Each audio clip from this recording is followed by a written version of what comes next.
साथियों, स्वागत है साहित्य सहचर के इस नया यूट्यूब प्लेटफॉर्म पर। हम लोग यह देखने जा रहे हैं कि जो दिसंबर 2025 में नेट और जेआरएफ का एग्जाम होने वाला है। ओके, हिंदी साहित्य का,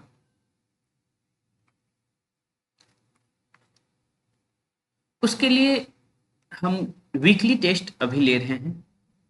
अभी चूंकि शुरुआत है सेक्शन का, इसीलिए वीकली टेस्ट लिया जा रहा है और जैसे जैसे कंप्लीट होते जाएगा वैसे वैसे सेक्शनल भी टेस्ट होगा।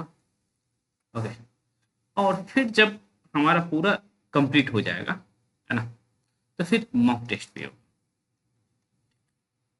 तो वीकली टेस्ट में आप समझ रहे हैं कि भाई वीक में मैं जितना पढ़ाया रहूंगा वो बनेगा प्रश्न वहां से। सेक्शनल टेस्ट में क्या होगा, जब आपका एक सेक्शन कंप्लीट होगा, जैसे अभी अब मैं आपको कहानी पढ़ाया, है ना, नाटक पढ़ा रहा हूँ, कहानी पढ़ा रहा हूँ, जैसे चंद्रदेव से मेरी बातें, दुलाई बाली राही, ईदगाह, ये सब मैंने कहानी पढ़ाई है आपको, ऐसे ही नाटक भी पढ़ाया है।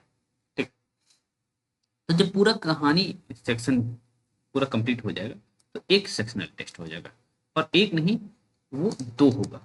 ठीक है, 2 दिन के फॉर्म में, मतलब कि रिवीजन आप 2 बार कम से कम किए रहे। हालांकि आप वीकली टेस्ट दे रहे हैं, अभी मैं कुछ बताऊंगा, है ना, उसका जो है तरीका बताऊंगा अभी। और मॉक टेस्ट जब कंप्लीट हो जाएगा तब, है ना, तो ऑब्वियस सी बात है, इसमें कितना क्वेश्चन रहेगा इसके कहने की बात नहीं है, सब क्वेश्चन रहेगा इसमें सेक्शनल टेस्ट में, है ना।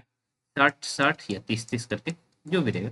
ओके, इसमें 30-30 आप देख पाते हैं। ठीक है, हालांकि 30 क्वेश्चन में से यदि आप क्वेश्चन निकालना चाहें तो आप 100 भी निकाल सकते हैं, 150 क्वेश्चन तक निकाल सकते हैं। लेकिन मैं क्वेश्चन का लेवल और आपके माइंड को थोड़ा सा अप करना चाहते रहता हूँ, इसलिए कम्प्लेक्स क्वेश्चन बनाया जाता है। ठीक है, तो चलिए सिलेबस देखते हैं कि इस वीक हम लोग क्या करामात करने वाले हैं। जो नए साथी हमें देख रहे हैं, वो आप जुड़ना चाहते हैं हमसे, तो मात्र 101 रुपये में साहित्य सहचर के टेस्ट से जुड़ सकते हैं। नेट का पूरा टेस्ट जो हिंदी साहित्य से संबंधित है, सारे 10 यूनिट का, केवल 101 रुपये में अभी जुड़ सकते हैं। हालांकि उसका प्राइस 699 है, पर उसको कम करके अभी 101 किया गया है। ठीक है, तो आप जुड़ना चाहें तो जुड़ सकते हैं, नहीं तो फिर कोई बात नहीं है। ओके, तो चलिए हम सीधा शुरू करते हैं। के लिए जुड़ना चाहते हैं तो उसके लिए आपको थोड़ा सा अधिक पे करना पड़ेगा। वो अब 3000 का है। हालांकि अभी तक फर्स्ट 50 मैं नहीं हटाया हूँ, फर्स्ट 50 कोड अभी तक नहीं हटाया, जिससे कि 500 ऑफ मिल जा रहा है। ओके, लेकिन मैं इसको जल्दी हटा दूंगा। ओके, जब तक नहीं हटाता हूँ तब तक आप इसका यूज कर सकते हैं। ठीक है, तो चलिए हम सिलेबस को देखना शुरू करते हैं। क्या है सिलेबस? तो इस वीक में हम लोग नाटकों पे थोड़ा काम कर रहे हैं, कहानी पे आधा काम किए हैं, आधा हम नाटकों पे कर रहे हैं। ओके, एक तरह से ये मान के चलिए कि 2 सेक्शन हम एक साथ लेके चल रहे हैं। तो देखिए, पहले तो हिंदी साहित्य के इतिहास पर आपको फोकस करनी ही करनी है। हिंदी साहित्य का इतिहास, ये अपने आप में इंपॉर्टेंट सेक्शन है, इसको हम कभी नहीं छोड़ सकते। ठीक है, और हम इसको शुक्ल जी के माध्यम से कर रहे हैं, आचार्य शुक्ल के माध्यम से कर रहे हैं, और बाद में साथ में सरस्वती पांडे भी शामिल रहेगा। कुछ भी हो जाए, है ना, दूसरों का मत सुनिए, अपने पे फोकस करिए। सरस्वती पांडे भी पढ़िए और शुक्ल जी तो पढ़ना है। ओके, तो शुक्ल जी के साथ सरस्वती पांडे, इसमें हमने आपको भूमिका पढ़ा दिया है, तो भूमिका से प्रश्न रहेगा। प्रकरण 1 और 2, 1 पढ़ा दिया है, 2 आधा पढ़ा दिया है, सिद्ध तक। ओके, लास्ट की बात है। ओके, तो यहाँ से प्रश्न रहेगा। साथ ही साथ सरस्वती पांडे में आप क्या करिएगा, सरस्वती पांडे के पेज संख्या कहाँ से कहाँ तक पढ़ लीजिएगा कि आपको मैंने सिद्ध साहित्य तक का इसमें पढ़ा दिया है, तो आप सरस्वती पांडे से इससे 74 से 83 पेज तक भी पढ़ेंगे। ठीक है, ये हो गया। उसके बाद ये तो हो गया इतिहास सेक्शन। प्लीज आप सरस्वती पांडे भी पढ़िए, शुक्ल की पढ़ना जरूरी है, उतना ही सरस्वती पांडे भी जरूरी है। ओके, चाहे कुछ भी हो जाए पढ़ते रहिए।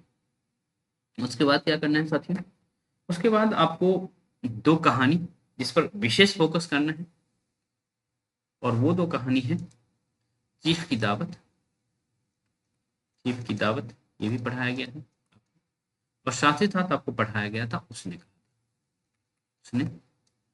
कहा था। ओके, चीफ की दावत और उसने कहा था। ठीक, हालांकि इस पर एक टेस्ट मैं आपका ले चुका हूँ, है ना। हालांकि बिहार स्टेट के लिए लिया गया था, पर उसमें लेवल ऐसा नहीं था कि कम कर दिया गया था, लेवल बढ़ा भी दिया गया था उसका भी, फिर भी। और साथ ही साथ आप क्या करेंगे, है ना। चलिए, आषाढ़ का एक दिन नाटक करेंगे, पढ़ा दिया गया आपको आषाढ़ का एक दिन नाटक आपको पढ़ा दिया गया, अच्छे से करिएगा। बहुत सारे स्टेटमेंट्स, इंपॉर्टेंट जो भी स्टेटमेंट है आपको पढ़ाया गया है, ठीक है। तो प्रश्न बनेगा तो आप कर लीजिएगा। ये बात तो रही, क्या इतना ही से काम चल जाएगा? तो साथियों, इतना ही से काम नहीं चलने वाला है। मैं कहता हूं कि पढ़ते जाइए और पीवाई क्यू देखते जाइए। और सच मानिए तो जब भी मैं आप लोगों से अब 2.5 घंटा 3 घंटे का क्लास ले रहा हूँ, ठीक है।